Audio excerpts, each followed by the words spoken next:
The New York City Department of Sanitation has officially suspended the city's composting program through June 30th, 2021. Today, I'm on a mission to find out how my old food gets turned into compost. The 101 on composting in New York. Find a drop-off location,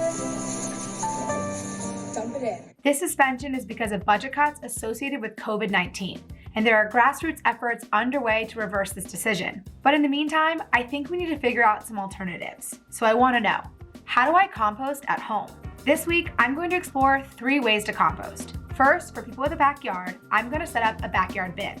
It's so big, I can fit inside of it and there's room to spare.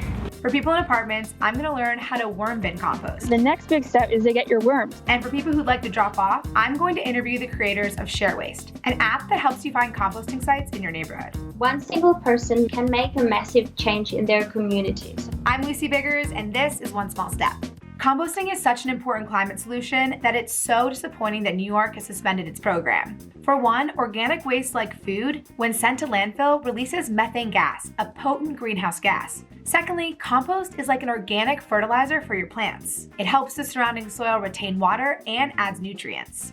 According to the Climate Solution Project Drawdown, if the world composting rate increased to 48% by 2050, we could avoid emitting about 2 to 3 gigatons of carbon dioxide equivalent greenhouse gases. To put that in perspective, in 2018, we released globally about 36.6 gigatons of carbon dioxide from fossil fuels.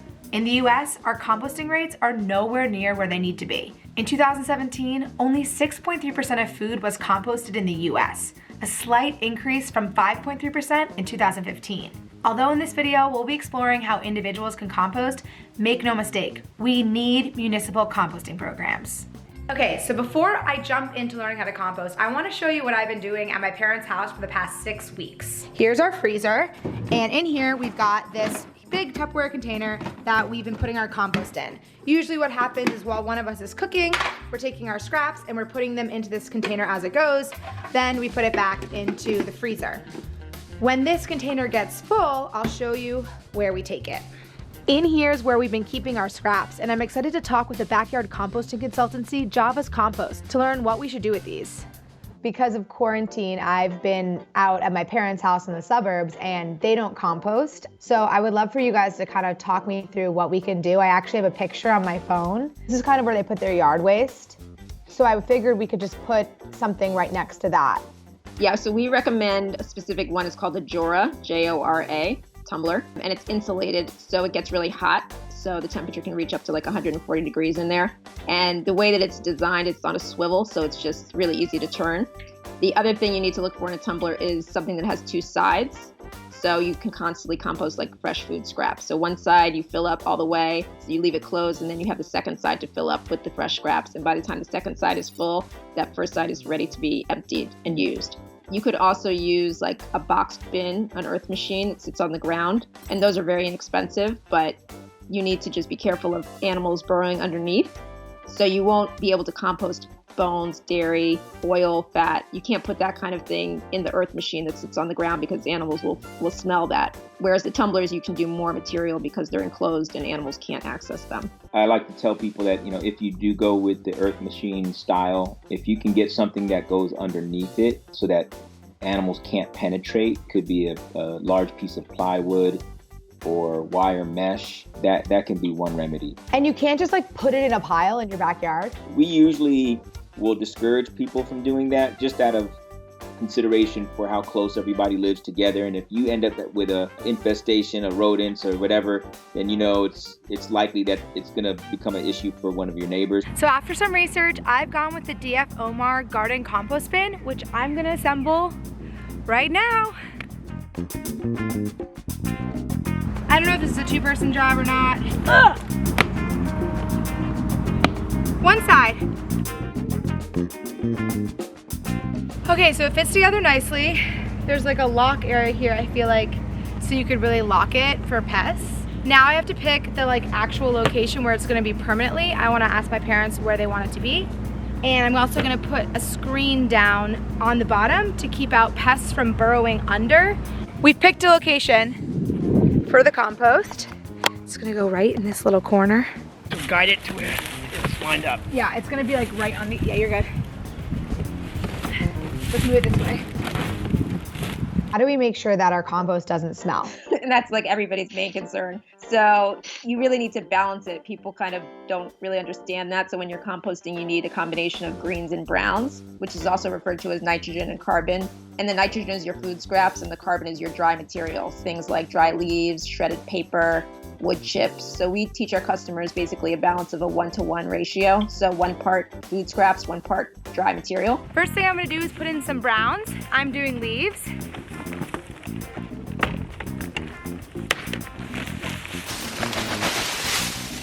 Next up is all the food scraps that we've been keeping since we started this journey about a month ago. My first layer of compost. Right now it's gonna stay as a 1-bin system, but in a few months I will get a second bin that can be filled while this one is processing the food scraps and compost over the next few months. And then that system will be complete. So I know not everyone's gonna have space for a bin or even 2 bins like this. So now it's time to tackle city composting. The Lower East Side Ecology Center that normally supports compost pickups in New York City has started offering worm bins to city residents. These bins are small enough to fit under a bed or a sink and contain about 1 pound of red wiggler worms that can eat about 3.5 pounds of food scraps per week. I'm excited to connect with Renee Crowley to get the full picture on worm bin composting. I've always been so curious about the worm bin, but I've just been like, okay, my husband will not be down with worms in my apartment. So can you explain how it works? This is kind of what your basic worm bin can look like. Just kind of a plastic bin. So I've even seen people just use like even a shoebox bin to prepare it for worm composting. You want to like drill some holes in the lid, and you want to drill some holes in the body so that the worms can have air and aren't suffocating.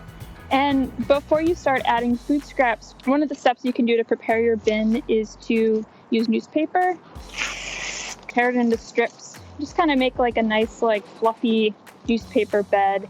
You want to like mist it with water. Just like in kind of composting science, you want the moisture levels to be like a wrung up sponge. So once you have your bin prepared, you have your worms, that's when you can start adding your food scraps. Let the worms munch away. So all this brown stuff is the vermicompost that they've produced. So you can like sprinkle this on your house plants or your tomato plants in your backyard and just like give it a boost of nutrients.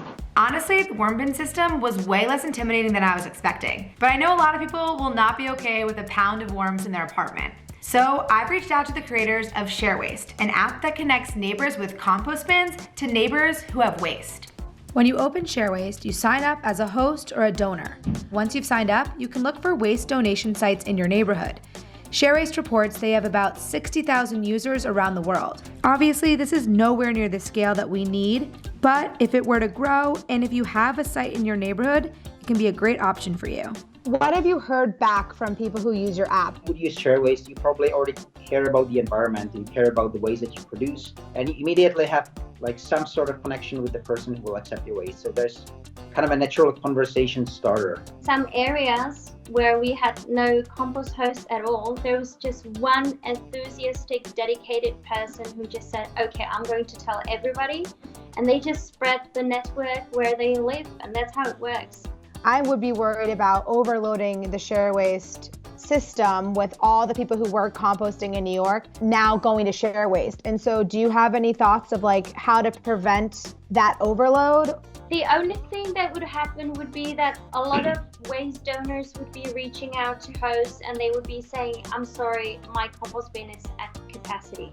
So the best thing for that would be to encourage more gardeners and more people who already have a compost bin or have a compost heap to register on the site. Is there any steps you're taking to protect people during the COVID-19, just like the 6 feet social distancing stuff?